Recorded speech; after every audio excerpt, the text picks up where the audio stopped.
التحية وبسلام. Wah, no, muka serabut. Duduk. Mana muka serabut? Wah, no, muka kau benar. Aku benar nyesal.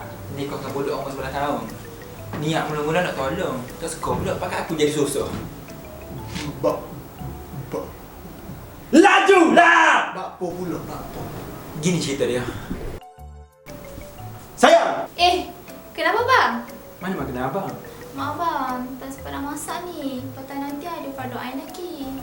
Kalau macam tu, kita makan dekat luar je dah malam nanti. Tak boleh juga, malam ni ada kelari PSR. Tok, okey. No, yang gapo! Okey, sebab tu nak mutu dah.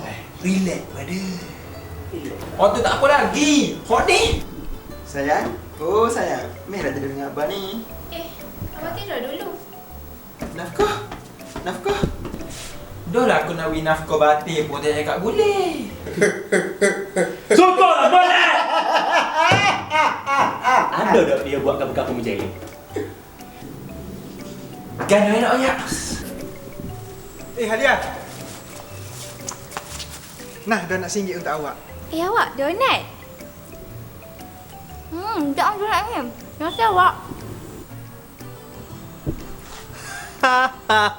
Itu kapal banyak suit lah. Ref, Nema. Nak bodoh pun buat kira. Buka pau! Budak tu sunat dok lagi. Keting pun berang budak tu. Lah ni saya mau nak dengar masalah aku. Kau nak memapah aku. Okey, relax. Cerita semula. Gini.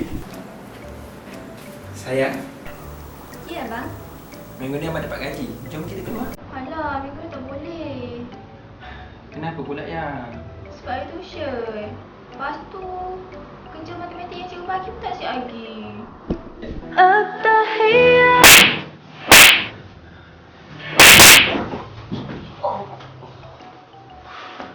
Tak kira. Gini. Nikah awal tu tak salah. Tapi dalam masa sama, dia mau kena faham situasi budak tu. Bukan dengan cara nikah ya. Banyak lagi cara dia boleh tolong dia. Pergi kata-kata kawan.